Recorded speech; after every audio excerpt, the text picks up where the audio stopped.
വിശുദ്ധ ലൂക്ക എഴുതിയ സുവിശേഷം 9-ാം അധ്യായം 1 മുതലുള്ള തിരുവചനങ്ങൾ.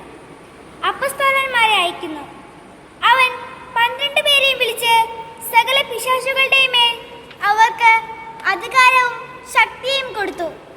അതോടൊപ്പം രോഗങ്ങൾ സുഖപ്പെടുത്താനും ദൈവരാജ്യം പ്രസംഗിക്കാനും രോഗികളെ സുഖപ്പെടുത്താനുമായി അവൻ അവരെ അയച്ചു. അവൻ പറഞ്ഞു, യാത്രയ്ക്ക് വടിയോ സഞ്ചിയോ അപ്പമോ പണമോ ഒന്നും എടുക്കരുത്. 2 ഉടുപ്പും ഉണ്ടായിരിക്കരുത്. നിങ്ങൾ ഏത് വീട്ടിൽ പ്രവേശിക്കുന്നുവോ അവിടെ താമസിക്കുക, അവിടെ നിന്ന് പുറപ്പെടുകയും ചെയ്യുക. നിങ്ങളെ സ്വീകരിക്കാതിരിക്കുന്നവരുടെ പട്ടണത്തിൽ നിന്ന് പോകുമ്പോൾ അവർക്കെതിരെ സാക്ഷ്യത്തിനായി നിങ്ങളുടെ കാലിലെ പൊടി തട്ടിക്കളയുവിൻ. അവർ പുറപ്പെട്ട് ഗ്രാമങ്ങൾ തോറും ചുറ്റി സഞ്ചരിച്ച് സുവിശേഷം പ്രസംഗിക്കുകയും എല്ലായിടത്തും രോഗശാന്തി നൽകുകയും ചെയ്തു. ഹെരോദേസിന്റെ ഉത്കണ്ഠ. സംഭവിച്ചതെല്ലാം കേട്ട് ഹെരോദേസ് രാജാവ് പരിഭ്രാന്തനായി. എന്തെന്നാൽ യോഹന്നാൻ മരിച്ചവരിൽ നിന്ന് ഉയർപ്പിക്കപ്പെട്ടിരിക്കുന്നുവെന്ന് ചിലരും ഏലിയ പ്രത്യക്ഷപ്പെട്ടിരിക്കുന്നുവെന്ന് മറ്റു ചിലരും പണ്ടത്തെ പ്രവാചകന്മാരിൽ ഒരുവൻ ഉയർത്തു വന്നിരിക്കുന്നുവെന്നും വേറെ ചിലരും പറഞ്ഞിരുന്നു. ഹെരോദേസ് പറഞ്ഞു, ഞാൻ യോഹന്നാനെ ശിരച്ഛേദം ചെയ്തു. പിന്നെ ആരെക്കുറിച്ചാണ് ഞാൻ ഇക്കാര്യങ്ങൾ കേൾക്കുന്നത്? അവൻ ആരാണ്? അവനെ കാണാൻ ഹെരോദേസ് ആഗ്രഹിച്ചു. അപ്പം വർദ്ധിപ്പിക്കുന്നു. അപ്പോസ്തലന്മാർ മടങ്ങി വന്ന് തങ്ങൾ ചെയ്തതെല്ലാം യേശുവിനെ അറിയിച്ചു. അവർ ബെത്സയിദ എന്ന പട്ടണത്തിലേക്ക് അവരെ കൂട്ടിക്കൊണ്ടുപോയി. ഇതറിഞ്ഞ് ജനങ്ങൾ അവന്റെ പിന്നാലെ ചെന്നു. അവൻ അവരെ സ്വീകരിച്ച് ദൈവരാജ്യത്തെ പറ്റി അവരോട് പ്രസംഗിക്കുകയും രോഗശാന്തി ആവശ്യമായിരുന്നവരെ സുഖപ്പെടുത്തുകയും ചെയ്തു. പകൽ അസ്തമിച്ചു തുടങ്ങിയപ്പോൾ 12 പേരും അടുത്തു വന്ന് അവനോട് പറഞ്ഞു, നാം വിജനപ്രദേശത്തായതുകൊണ്ട് ഗ്രാമങ്ങളിലും നാട്ടിൻപുറങ്ങളിലും പോയി താമസിക്കുന്നതിനും ഭക്ഷണ സാധനങ്ങൾ വാങ്ങുന്നതിനും ജനങ്ങളെ പറഞ്ഞയക്കുക. അവൻ പ്രതിവചിച്ചു, നിങ്ങൾ അവർക്ക് ഭക്ഷണം കൊടുക്കുവേൻ. അവർ പറഞ്ഞു, ഞങ്ങളുടെ പക്കൽ 5 അപ്പവും 2 മത്സ്യവും മാത്രമേ ഉള്ളൂ. ഈ ജനങ്ങൾക്കെല്ലാവർക്കും ഭക്ഷണം നൽകണമെങ്കിൽ ഞങ്ങൾ പോയി വാങ്ങിക്കൊണ്ട് വരണം. അവിടെ ഏകദേശം 5000 പുരുഷന്മാർ ഉണ്ടായിരുന്നു. അവൻ ശിഷ്യന്മാരോട് പറഞ്ഞു, 50 വീതം പന്തികളായി ജനങ്ങളെ ഇരുത്തുവീൻ. അവർ അങ്ങനെ ചെയ്തു. എല്ലാവരെയും ഇരുത്തി. അപ്പോൾ അവൻ ആ 5 അപ്പവും 2 മീനും എടുത്ത് സ്വർഗ്ഗത്തിലേക്ക് കണ്ണുകൾ ഉയർത്തി അവ ആശീർവദിച്ചു മുറിച്ച് ജനങ്ങൾക്ക് വിളമ്പാനായി ശിഷ്യരെ ഏൽപ്പിച്ചു. എല്ലാവരും ഭക്ഷിച്ച് തൃപ്തരായി. ബാക്കി വന്ന കഷ്ണങ്ങൾ 12 കുട്ടം നിറയെ അവർ ശേഖരിച്ചു. പത്രോസിന്റെ വിശ്വാസ പ്രഖ്യാപനം. ഒരിക്കൽ അവൻ തനിയെ പ്രാർത്ഥിക്കുകയായിരുന്നു. ശിഷ്യന്മാരും അവന്റെ കൂടെ ഉണ്ടായിരുന്നു. അപ്പോൾ അവൻ ചോദിച്ചു, ഞാൻ ആരെന്നാണോ ജനങ്ങൾ പറയുന്നത്? അവർ മറുപടി നൽകി, ചിലർ സ്നാപക യോഹന്നാൻ എന്നും മറ്റു ചിലർ ഏലിയ എന്നും വേറെ ചിലർ പൂർവ്വപ്രവാചകന്മാരിൽ ഒരാൾ ഉയർത്തിരിക്കുന്നുവെന്നും പറയുന്നു. അപ്പോൾ അവൻ ചോദിച്ചു, ഞാൻ ആരെന്നാണ് നിങ്ങൾ പറയുന്നത്? പത്രോസ് ഉത്തരം നൽകി, നീ ദൈവത്തിന്റെ ക്രിസ്തു ആണ്. പിടാൻപവും ഉത്ഥാനവും 1-ാം പ്രവചനം. ഇക്കാര്യം ആരോടും പറയരുതെന്ന് കർശനമായി നിരോധിച്ചതിനു ശേഷം അവൻ അരുളി ചെയ്തു, മനുഷ്യപുത്രൻ വളരെയേറെ സഹിക്കുകയും ജനപ്രമാണികൾ, പുരോഹിത പ്രമുഖന്മാർ, നിയമജ്ഞർ എന്നിവരാൽ തിരസ്കരിക്കപ്പെടുകയും വധിക്കപ്പെടുകയും 3-ാം ദിവസം ഉയർപ്പിക്കപ്പെടുകയും ചെയ്യേണ്ടിയിരിക്കുന്നു. അവൻ എല്ലാവരോടുമായി പറഞ്ഞു, ആരെങ്കിലും എന്നെ അനുഗമിക്കാൻ ആഗ്രഹിക്കുന്നെങ്കിൽ അവൻ തന്നെ പരിത്യജിച്ച് അനുദിനം തന്റെ കുരിശുമെടുത്തുകൊണ്ട് എന്നെ അനുഗമിക്കട്ടെ. സ്വന്തം ജീവൻ രക്ഷിക്കാൻ ആഗ്രഹിക്കുന്നവൻ അത് നഷ്ടപ്പെടുത്തും.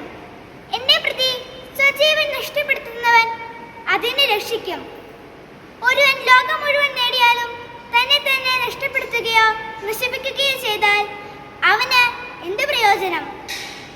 ഒരുവൻ എന്നെക്കുറിച്ചോ എന്റെ വചനങ്ങളെക്കുറിച്ചോ ലജ്ജിച്ചാൽ അവനെക്കുറിച്ച് മനുഷ്യപുത്രനും തന്റെ പിതാവിന്റെയും വിശുദ്ധ ദൂതന്മാരുടെയും മഹത്വത്തിൽ വരുമ്പോൾ ലജ്ജിക്കും. എന്നാൽ ദൈവരാജ്യം കാണുന്നതിന് മുമ്പ് മരിക്കുകയില്ലാത്ത ചിലർ ഈ നിൽക്കുന്നവരുടെ ഇടയിലുണ്ട് എന്ന് സത്യമായി ഞാൻ നിങ്ങളോട് പറയുന്നു. യേശു രൂപാന്തരപ്പെടുന്നു.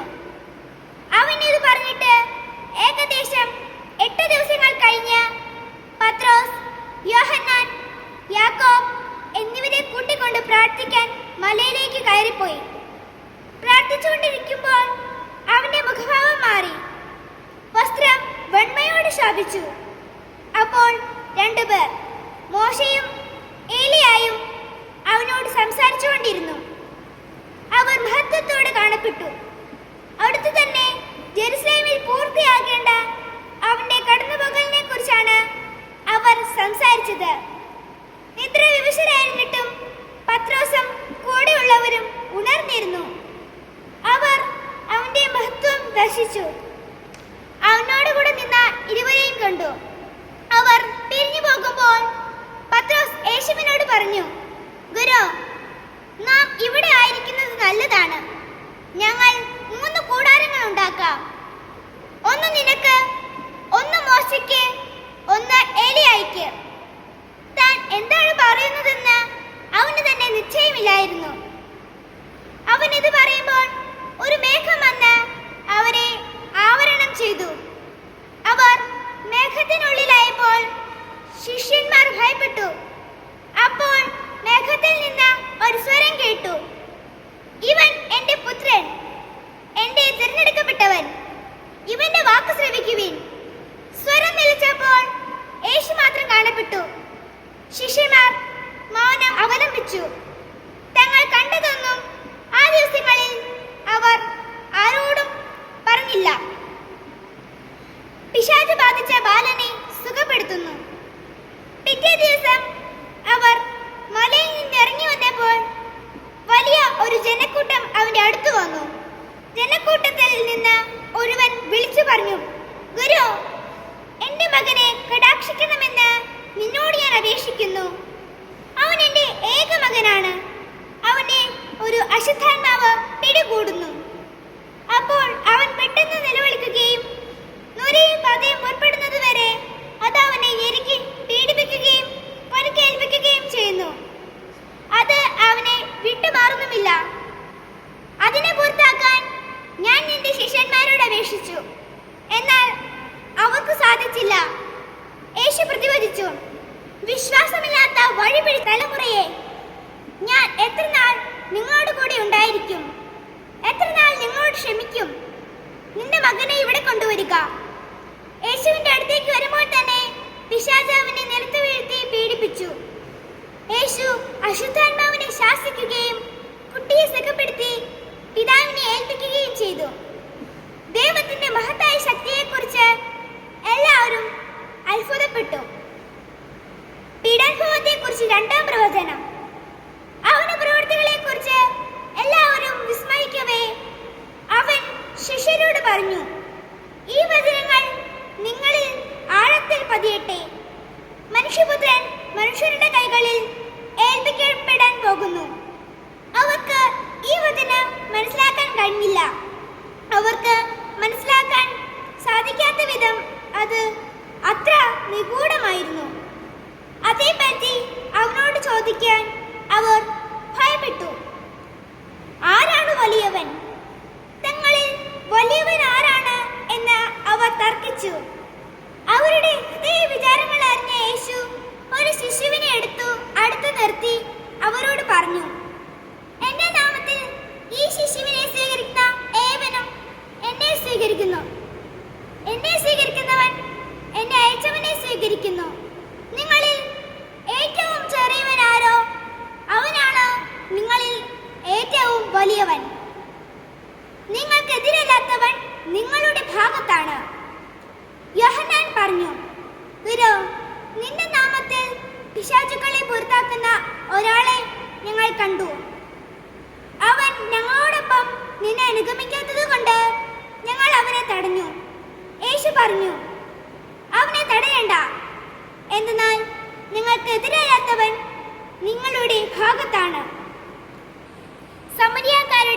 ഇപ്രകാരം: തന്റെ ആരോഹണത്തിന്റെ ദിവസങ്ങൾ പൂർത്തിയായിക്കൊണ്ടിരിക്കവേ അവൻ ജെറുസലേമിലേക്ക് പോകാൻ ഉറച്ചു.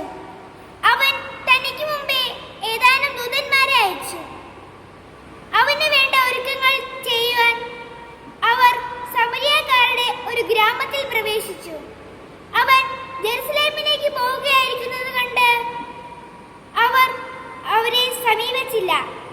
ഇത് കണ്ടപ്പോൾ ശിഷ്യന്മാരായ യാക്കോബും യോഹന്നാനും പറഞ്ഞു: കർത്താവേ, സ്വർഗ്ഗത്തിൽ നിന്ന് അഗ്നി ഇറങ്ങി ഇവരെ നശിപ്പിക്കട്ടെ എന്ന് ഞങ്ങൾ പറയട്ടെയോ? അവൻ തിരിഞ്ഞ് അവരെ ശാസിച്ചു. അവർ മറ്റൊരു ഗ്രാമത്തിലേക്ക് പോയി. ശിഷ്യത്വം ആവശ്യപ്പെടുന്ന ത്യാഗങ്ങൾ. അവർ പോകും വഴി ഒരുവൻ അവനോട് പറഞ്ഞു: നീ എവിടെ പോയാലും ഞാൻ നിന്നെ അനുഗമിക്കും. യേശു പറഞ്ഞു: കുറുനരികൾക്ക് മാളങ്ങളും ആകാശത്തിലെ പക്ഷികൾക്ക് കൂടുകളുമുണ്ട്, മനുഷ്യപുത്രന് തല ചായ്ക്കാൻ ഇടമില്ല. അവൻ വേറൊരുവനോട് പറഞ്ഞു: എന്നെ അനുഗമിക്കുക. അവൻ പറഞ്ഞു: കർത്താവേ, ഞാൻ ആദ്യം പോയി എന്റെ പിതാവിനെ സംസ്കരിക്കാൻ അനുവദിച്ചാലും. അവൻ പറഞ്ഞു: മരിച്ചവർ തങ്ങളുടെ മരിച്ചവരെ സംസ്കരിക്കട്ടെ, നീ പോയി ദൈവരാജ്യം പ്രസംഗിക്കുക. മറ്റൊരുവൻ പറഞ്ഞു: കർത്താവേ, ഞാൻ നിന്നെ അനുഗമിക്കാം, പക്ഷേ ആദ്യം പോയി എന്റെ വീട്ടുകാരോട് വിട വാങ്ങാൻ അനുവദിക്കണം. യേശു പറഞ്ഞു: കലപ്പയിൽ കൈവച്ചിട്ട് പിന്തിരിഞ്ഞു നോക്കുന്ന ഒരുവനും സ്വർഗരാജ്യത്തിന് യോഗ്യനല്ല.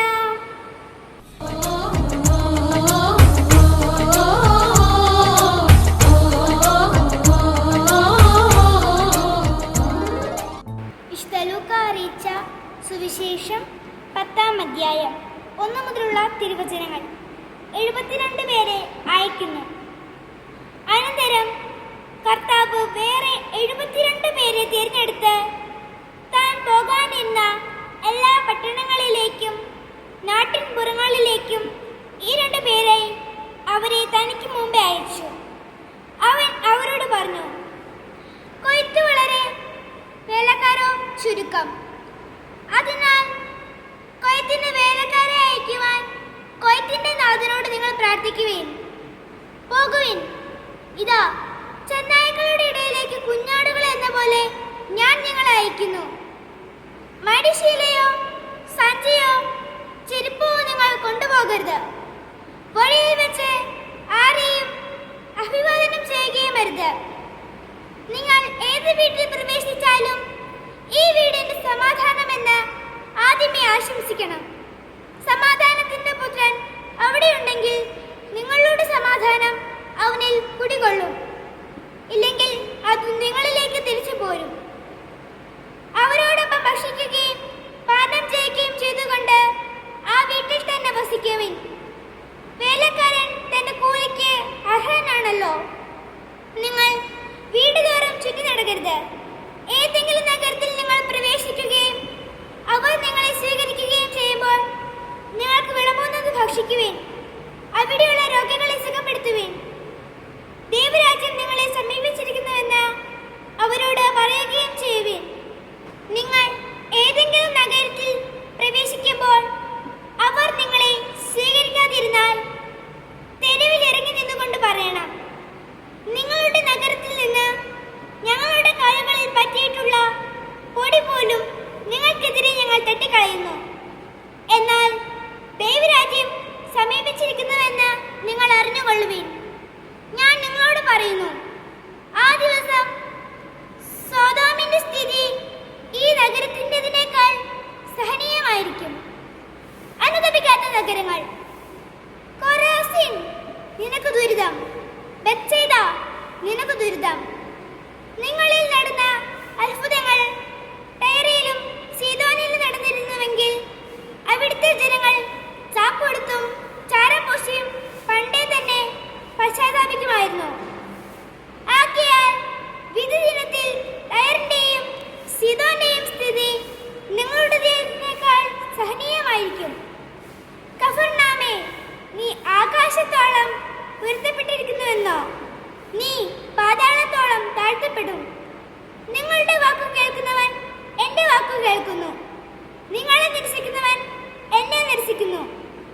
എന്നെ നിരസിക്കുന്നവനോ എന്നെ അയച്ചവനെ നിരസിക്കുന്നു. 72 പേർ മടങ്ങിയെത്തുന്നു.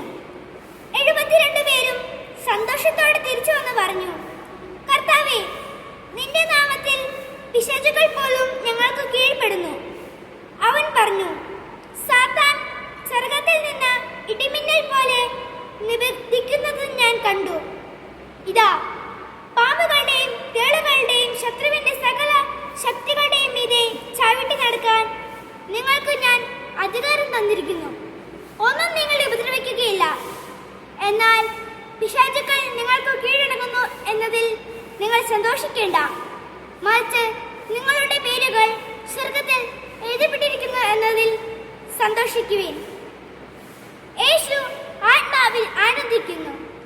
ആ സമയം തന്നെ പരിശുദ്ധാത്മാവിൽ ആനന്ദിച്ച് അവൻ പറഞ്ഞു, സ്വർഗ്ഗത്തിന്റെയും ഭൂമിയുടെയും കർത്താവായ പിതാവേ, അവിടുത്തെ ഞാൻ സ്തുതിക്കുന്നു. എന്തെന്നാൽ അങ്ങ് ഇവ ജ്ഞാനികളിൽ നിന്നും ബുദ്ധിമാന്മാരിൽ നിന്നും മറച്ചു വയ്ക്കുകയും ശിശുക്കൾക്ക് വെളിപ്പെടുത്തുകയും ചെയ്തു. അതെ പിതാവേ, അതായിരുന്നു അവിടുത്തെ അഭിഷ്ടം. എല്ലാ കാര്യങ്ങളും പിതാവ് എന്നെ ഏൽപ്പിച്ചിരിക്കുന്നു. പുത്രൻ ആരെന്ന് പിതാവല്ലാതെ ആരും ഗ്രഹിക്കുന്നില്ല. പിതാവ് ആരെന്ന് പുത്രനും, പുത്രൻ ആർക്ക് വെളിപ്പെടുത്താൻ ആഗ്രഹിക്കുന്നുവോ അവനും അല്ലാതെ മറ്റാരും ഗ്രഹിക്കുന്നില്ല. അവൻ ശിഷ്യന്മാരുടെ നേരെ തിരിഞ്ഞ് അവരോട് മാത്രമായി പറഞ്ഞു, നിങ്ങൾ കാണുന്നവ കാണുന്ന കണ്ണികൾ ഭാഗ്യമുള്ളവ. എന്നാൽ ഞാൻ പറയുന്നു, അനേകം പ്രവാചകന്മാരും രാജാക്കന്മാരും നിങ്ങൾ കാണുന്നവ കാണാൻ ആഗ്രഹിച്ചു, എങ്കിലും കണ്ടില്ല. നിങ്ങൾ കേൾക്കുന്നവ കേൾക്കാൻ ആഗ്രഹിച്ചു, എങ്കിലും കേട്ടില്ല. നല്ല സമരിയക്കാരന്റെ ഉപമ. അപ്പോൾ ഒരു നിയമജ്ഞൻ എഴുന്നേറ്റ് നിന്ന് അവനെ പരീക്ഷിക്കുവാൻ ചോദിച്ചു, ഗുരു, നിത്യജീവൻ അവകാശമാക്കാൻ ഞാൻ എന്തു ചെയ്യണം? അവൻ ചോദിച്ചു, നിയമത്തിൽ എന്ത് എഴുതിയിരിക്കുന്നു? നീ എന്ത് വായിക്കുന്നു? അവൻ ഉത്തരം പറഞ്ഞു, നീ നിന്റെ ദൈവമായ കർത്താവിനെ പൂർണ്ണ ഹൃദയത്തോടും പൂർണ്ണാത്മാവോടും പൂർണ്ണ ശക്തിയോടും പൂർണ്ണ മനസ്സോടും കൂടി സ്നേഹിക്കണം. നിന്റെ അയൽക്കാരനെ നിന്നെ പോലെയും. അവൻ പ്രതിവചിച്ചു, നീ ശരിയായി തന്നെ ഉത്തരം പറഞ്ഞു. ഇതനുസരിച്ച് പ്രവർത്തിക്കുക, നീ ജീവിക്കും.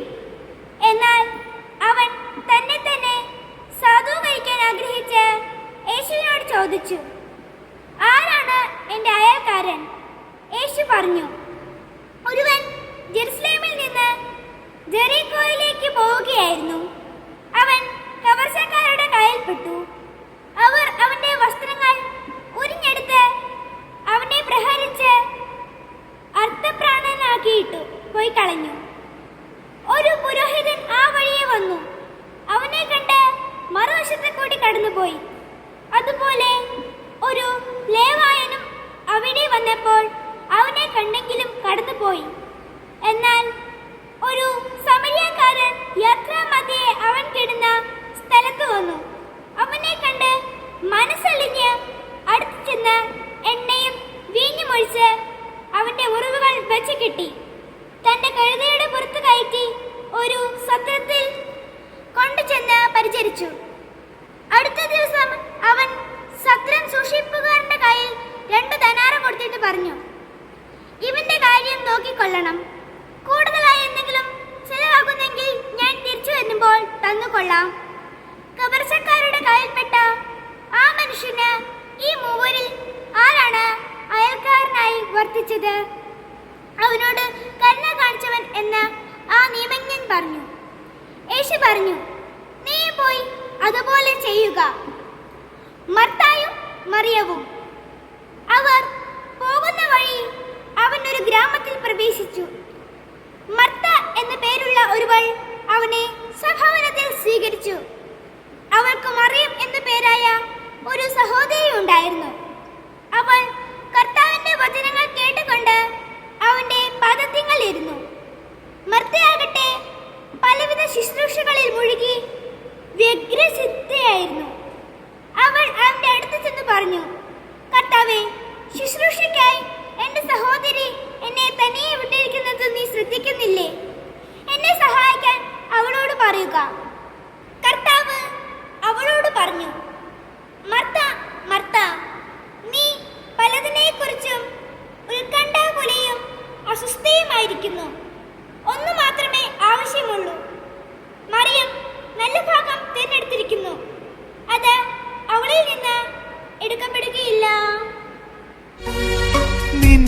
മൊഴികൾ മധുവായി മനസ്സിൽ നുകരും നിൻ വചനം വഴിയിൽ തിരിയായി തെളിയും നിൻ മൊഴികൾ മധുവായി മനസ്സിൽ നുകരും നിൻ വചനം വഴിയിൽ തിരിയായി തെളിയും